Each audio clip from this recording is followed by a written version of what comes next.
Assalamualaikum warahmatullahi wabarakatuh. Wah, Sobat Tokoh, kita ketemu di program perdana yaitu bincang bersama tokoh-tokoh yang sangat luar biasa, inspiratif, di mana kita akan mengulik dan mencari tahu hal-hal yang sedang hangat-hangatnya saat ini.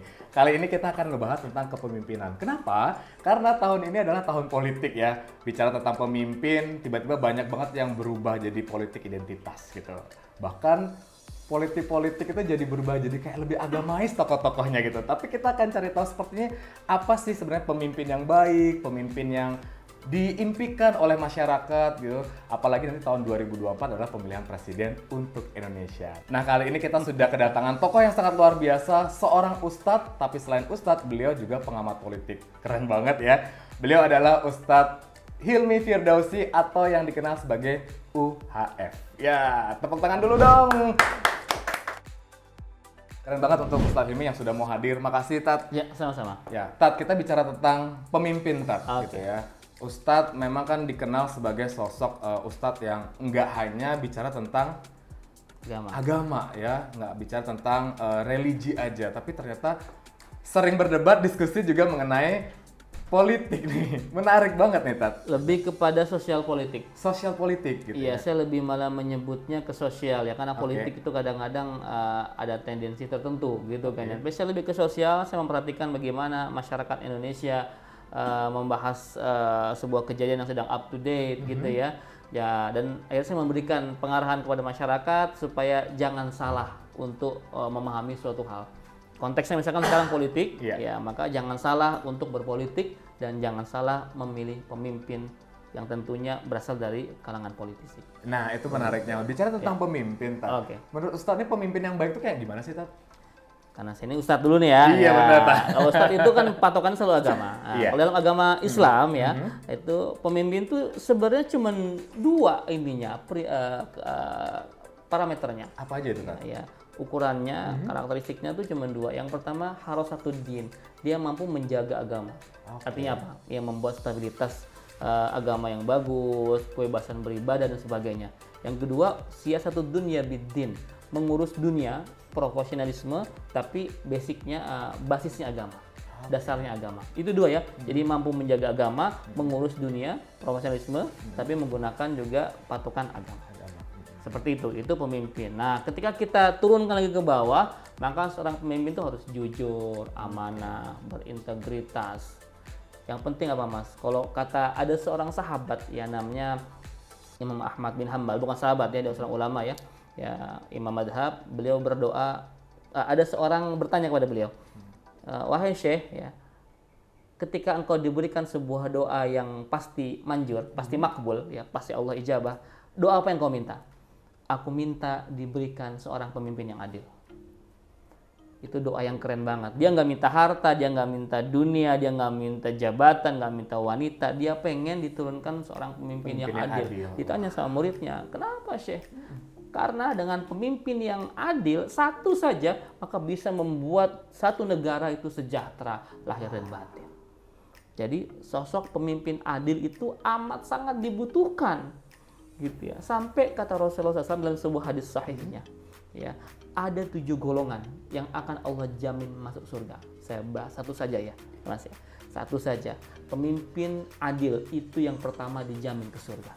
Al-imam adil, pemimpin yang adil, bukan ustadz yang ke surga pertama, bukan kiai, Pemimpin yang adil malah ya, Tat ya? bukan penghafal Quran, bukan para donatur, dermawan, wanita solehah, bukan. Tapi yang pertama masuk surga itu kata Rasul adalah al-imamul adil, pemimpin yang adil. Maka pemimpin yang adil itu jadi prioritas dalam agama kita. Nah, di Indonesia ini kita bicara pemimpin pasti ada kaitan dengan politik. Iya, itu dia. Sedangkan ada stigma di masyarakat, udah jangan politik itu kotor. Ya, politik itu korup dan sebagainya. Itu stigma yang dibuat oleh orang-orang serakah. Kenapa ketika bilang politik itu kotor, maka orang-orang baik nggak mau masuk ke politik. Akhirnya politik dikuasai oleh orang-orang jahat.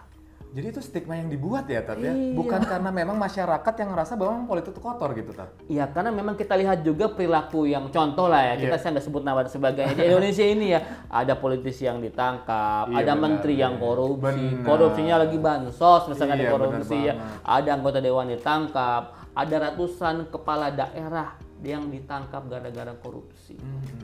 Ya itu kan ya Allah sedih sekali. Ya, Islam ini menyampaikan kepada kita kalau pemimpin adil surganya nomor 1.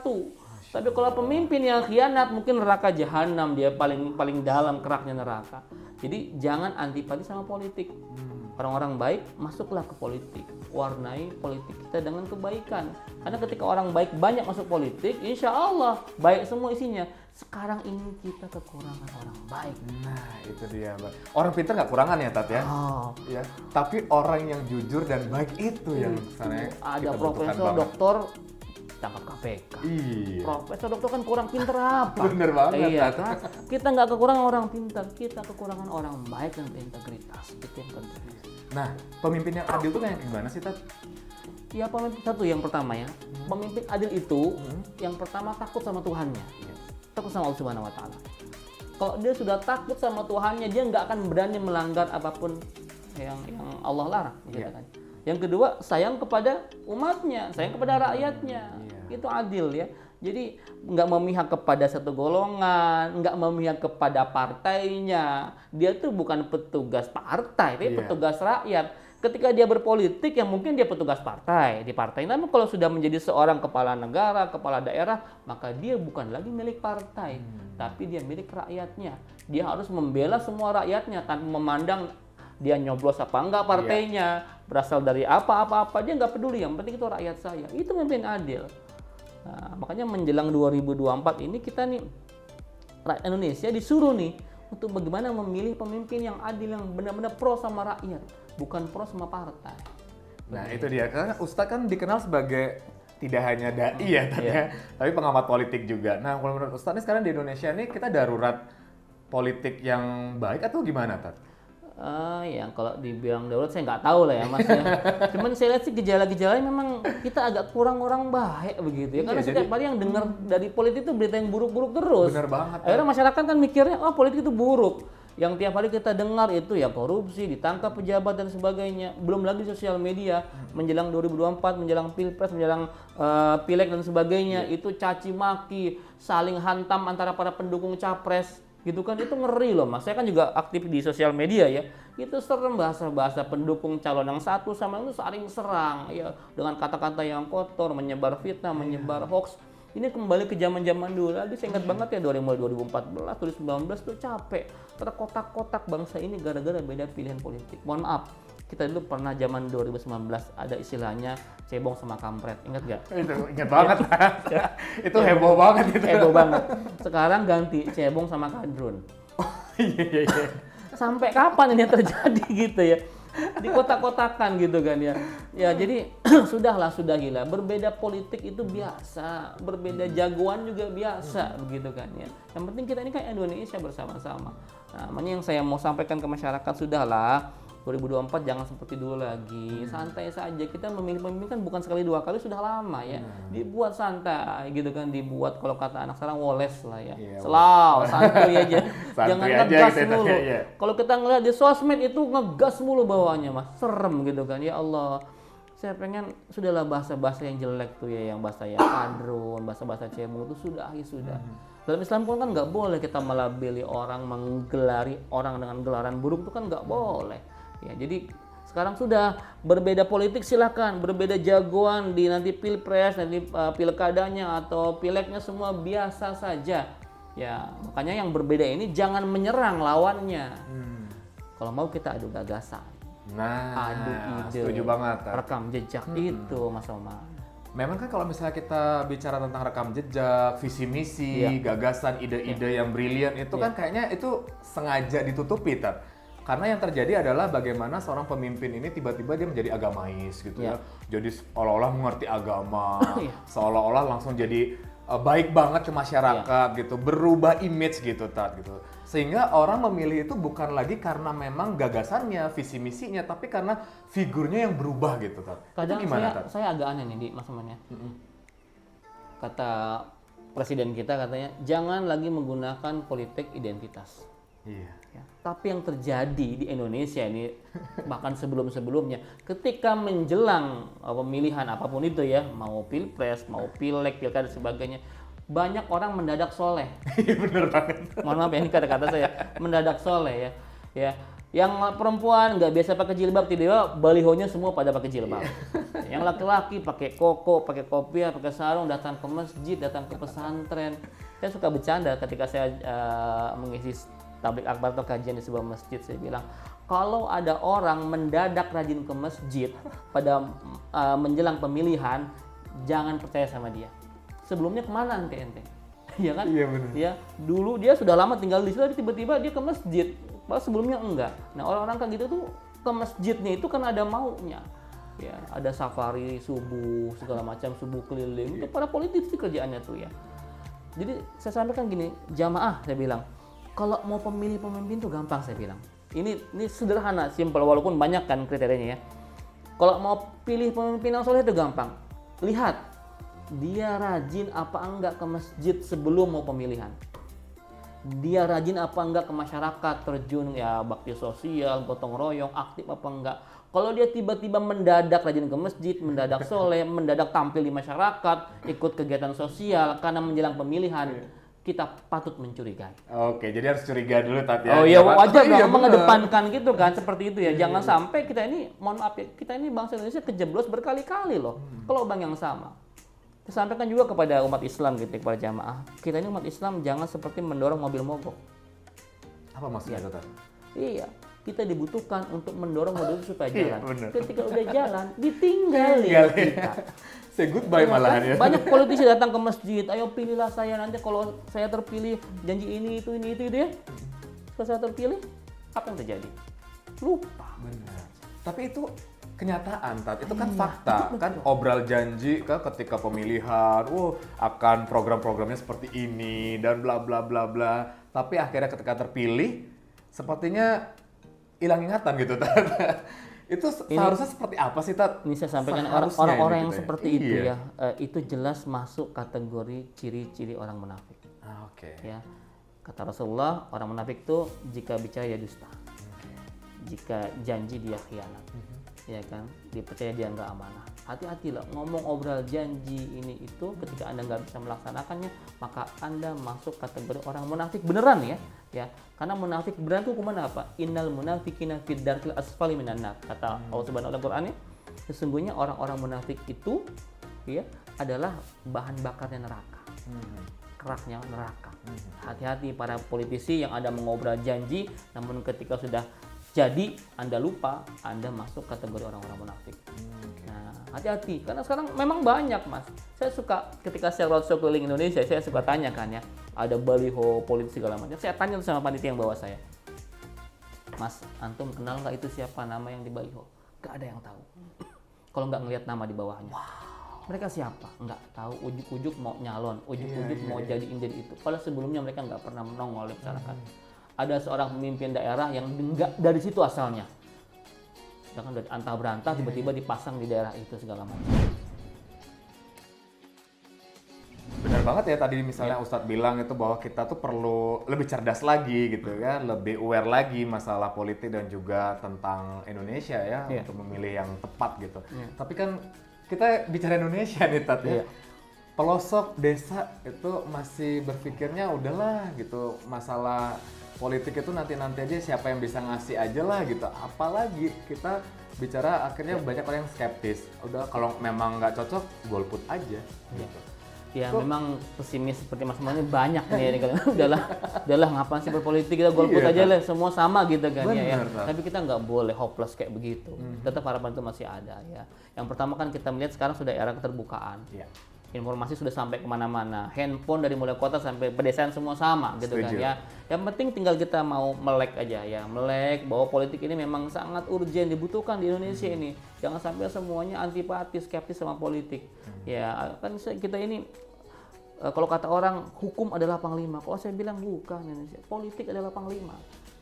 Segala sesuatu harus berbau politik. Ya mohon maaf lah kita berbicara fair sekarang ya. Segala sesuatu semua harus pakai politik. Gitu ya. Jadi apa-apa sekarang politik ya Tat ya. Politik, makanya pilihlah orang-orang yang masuk ke politik itu orang-orang baik, orang-orang soleh, orang-orang yang berintegritas gitu ya. Dan memang itu perlu edukasi ke bawah. Kalau di kota-kota it's okay lah gitu. Tapi yang ke bawah ini kadang-kadang tadi itu kan kembali ke masalah perut dan sebagainya. Maka ya tugas kita. Nah, teman-teman semua yang menyaksikan podcast ini, ke depan nih menjelang 2024 ya, kita jangan seperti membeli kucing dalam karung. Ya, jangan kalau balihonya gede di mana-mana Anda pilih gitu kan ya. Lihat tuh rekam jejaknya, track recordnya. Ya, kalau memang ada mencari yang soleh, lihat apakah dia memang soleh beneran atau mendadak soleh. Ya, apa gimana kinerjanya, ide-idenya sebagainya. Kalau perlu, mohon maaf ya, buat kontrak politik. Nah, ini penting teman-teman semua. Di pedesaan buat kontrak politik. Kita akan pilih Anda, tapi kalau setelah terpilih Anda harus begini. Kalau enggak, kita tuntut. Boleh, silakan. Ya, ini sekarang Anda menjadi raja ini. Mereka membutuhkan suara Anda. Jangan asal Anda menjual suara Anda yang mahal itu cuma sembako, uang 100.000, nggak ada artinya. Ya, maka cerdaslah menjadi seorang rakyat, ya. Tentukan hak pilih Anda itu menentukan masa depan Indonesia 5 tahun ke depan. Setuju banget ya. Jadi sobat tokoh harus benar-benar aware ya siapakah tokoh yang kita akan pilih ya, dari rekam jejaknya, bahkan nanti janji-janji dan juga visi misinya seperti apa, sehingga tidak salah pilih. Karena bukan 5 jam 5 hari ya Tat ya, tapi 5 tahun Tat gitu. Bahkan nanti tiba-tiba kepilih 2 kali jadi 10 tahun. Jadi bangsa Indonesia ditentukan oleh suara rakyatnya. Gitu. Ya sobat tokoh ya, tadi kan udah saya bilang nih harus memilih pemimpin yang baik, yang cerdas gitu ya, nggak membodohi rakyat gitu. Ustadz sendiri masuk politik nggak Tat? Atau partai apa nih kira-kira nih yang sudah menawari Ustadz untuk menjadi bagiannya? Ada sih, yang nggak usah sebut nama partai. Ada ya. sih, maksudnya artinya Ustadz yang masuk? Ada beberapa partai menawar saya untuk masuk ke Senayan, ya, menjadi koboi Senayan. Gitu. Karena melihat saya satu ustadz, kedua kritis, kan jarang kan gitu ya. Ustadz muda kritis tuh jarang katanya. Tapi saya istikharah, diskusi sama orang tua, sama istri. Saya berpikir begini, ketika saya bukan ngomong tidak, tapi belum ya. Ketika saya nanti masuk ke politik, masuk ke parpol pastinya kan, saya tidak akan lagi menjadi milik umat, tapi saya menjadi milik partai itu. Apa yang saya sampaikan itu bukan lagi suara dakwah, tapi suara parpol, kampanye jadinya untuk sekarang. Namun saya masih punya mimpi yang ingin menyampaikan, mengedukasi publik tentang politik yang benar seperti apa. Ketika saya ngomong itu sebagai seorang kader parpol, kampanye, ya kan? Internal banget jadinya. Saya ingin sekarang mencerdaskan kehidupan berpolitik di Indonesia dengan status saya sebagai seorang dai. Ya, kan ada larangan jangan kampanye, jangan bicara masalah politik di masjid. Saya setuju. Jangan bicara masalah politik kalau itu kampanye di masjid. Menyebut nama orang, nama partai, nama bendera segala macam jangan. Tapi kalau menyebutkan kriteria seperti apa yang harus dipilih dan sebagainya itu boleh. Harus cerdas gitu kan ya. Nah, ini saya punya hajat seperti itu Mas ya. Pengen mencerdaskan masyarakat ini sebanyak mungkin bahwa politik tuh jangan ditabukan. Bukan sesuatu yang harus ditabukan, dijauhi karena itu kotor dan sebagainya, bukan. Politik itu dalam bahasa Indonesia siasah. Siasah itu strategi. Ya. Bagaimana strategi untuk membangun bangsa ini ke depannya seperti apa? Untuk apa? Untuk menciptakan para pemimpin yang adil, gitu ya. Anggota-anggota dewan yang adil, yang amanah, ini penting sekali. Ya, makanya untuk sementara saya belum memutuskan masuk ke partai tertentu, tapi nggak tahu nanti.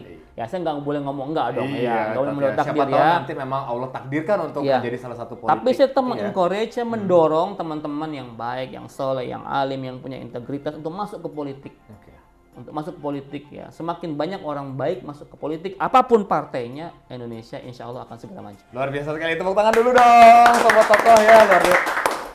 Ustadz Ilmi tadi udah jelasin bagaimana kita supaya bisa memilih pemimpin yang adil. Jadi nanti kalau kita misalnya pas nongkrong ya Tat ya, pas lagi ngobrol ke teman-teman, walaupun beda partai, beda pilihan, udah nggak lagi gondok-gondokan, udah nggak lagi berdebat yang kasar-kasar, yang saling menjatuhkan gitu ya Tat ya. Sudah saatnya Indonesia naik ke level yang lebih tinggi. Benar banget. Iya kan, yang kita omongin bukan lagi masalah pribadi, ya masalah apalagi sampai body shaming, itu dia. Ya, masalah keluarga, sudahlah itu orang-orang bodoh gitu ya. Iya. Kita ngomong tentang visi misinya, idenya, gagasannya apa untuk Indonesia, rekam jejaknya, itu yang kita perdebatkan. Boleh kalau begitu. Tapi kalau sudah menyerang ranah pribadi, itu sudah kena undang-undang ITE itu, kena delik tuh ya. Ini teman-teman semua yang aktif sosial media, please nih ya, tolong dengerin podcast saya. Ketika Anda ngomong politik di media sosial, please ya, tolong jangan lagi menyerang individu. Ya, silakan Anda berdebat, adu argumen tentang ide, gagasan, sebagainya, silahkan. Tapi jangan lagi pernah menyerang individu, membuat meme-meme yang kurang baik tentang seseorang tokoh, sudahlah, sudahi. Indonesia harus lebih cerdas dibanding itu. Miris ke teman-teman ya. Kalau melihat orang-orang itu kan bukan orang-orang bodoh, itu orang-orang kadang-kadang mohon maaf saya melihat ada seorang profesor, doktor, tapi ketika sudah berdebat sama netizen, ujung-ujungnya keluar tuh sisi barbarnya. Padahal dia seorang yang punya pendidikan yang tinggi, gitu kan. Kalau profesor aja kayak begitu, gimana orang di bawah? Ya, jadi kalau saya bilang gini, kalau Anda tidak bisa mengontrol emosi, mengontrol hati, jangan bermain sosial media lah, diem saja. Ya, apalagi Anda seorang tokoh, ketika Anda salah mengucap, salah membuat status, geger semuanya. Ya, cerdas dalam membuat status, membuat postingan, cerdas dalam menyampaikan argumen. Yang paling penting mampu mengedukasi masyarakat tentang bagaimana politik yang jujur, politik yang berintegritas. Bukan politik identitas, yang paling penting lagi apa? Politik yang membawa kebaikan untuk Indonesia. Wah, asik banget ya. Jadi kita bisa lebih baik lagi ke depannya ya untuk Indonesia gitu. Kita ngobrol udah nggak lagi menyerang figurnya, apalagi pribadi-pribadinya, keluarga-keluarganya, anak istrinya semuanya kayaknya diserang ya. Jadi kayak nggak fair aja gitu. Padahal visi misinya, gagasannya bagus-bagus banget gitu ya Tanya. Nah, buat sobat tokoh, jadi sekali lagi jangan sampai salah memilih. Kita Indonesia harus lebih optimis bahwa Indonesia 5 tahun ke depannya akan menjadi negara yang berkembang, maju seperti negara lainnya dengan memiliki pemimpin yang adil dan amanah. Nah, tentunya untuk sobat tokoh jangan salah pilih juga kalau ingin sehat ya, tubuh sehat luar dan dalam. Ada satu produk kesehatan yang sangat luar biasa. Ini recommended banget, Sasak Herbal Oil. Nggak cuma untuk dewasa, tapi juga untuk anak-anak ada. Yang dioles ada, yang diminum juga ada. Sehat bersama Sasak Herbal Oil.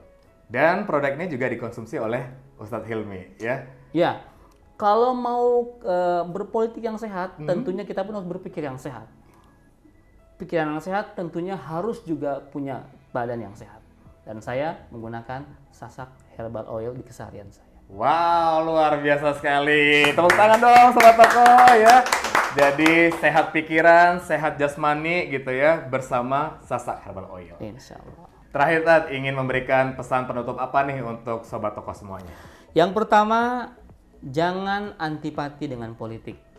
Ya, politik tidak selamanya buruk, tidak selamanya kotor. Justru politik tuh adalah sesuatu yang bisa membawa kemaslahatan untuk bangsa ini. Yang penting apa? Para pelaku politiknya adalah orang-orang baik. Maka pilihlah pemimpin yang baik, calon anggota dewan yang baik, yang rekam jejaknya baik, yang ide gagasannya pun baik ya. Jangan pernah tertipu oleh pencitraan, jangan pernah mau disogok oleh uang 100.000, oleh sembako dan sebagainya. Sudah saatnya Anda menjual hak pilih Anda dengan mahal. Dengan cara apa? Memilih pemimpin yang terbaik sesuai dengan hati nurani Anda. Terima kasih. Wow, sekali lagi tepuk tangan. Sobat tokoh, kita akan ketemu lagi di episode berikutnya berbicara sesuatu yang hangat-hangat yang sedang dibahas di Indonesia tentunya. Oke, sobat tokoh, itu tadi kita sudah berbincang hangat dengan Ustadz Hilmi, tapi tentunya jangan lupa untuk subscribe channel kami di Sasak Herbal Official, like, subscribe, dan juga komen. Share ke sobat tokoh lainnya sehingga kita bisa memberikan insight-insight dan juga informasi yang mencerdaskan Indonesia. Terima kasih Ustadz Hilmi. Sama-sama. Semoga sobat tokoh semua mendapatkan insight yang sangat luar biasa dari Ustadz Hilmi ya. Bahwa ternyata kita tidak hanya sehat secara pikiran, jasmani, tapi kita juga cerdas dalam memilih pemimpin yang adil. Ya. Oke sobat tokoh, ketemu lagi kita di kesempatan lainnya. Tapi jangan lupa untuk tetap menggunakan Sasak Herbal Oil. Wassalamualaikum warahmatullahi wabarakatuh.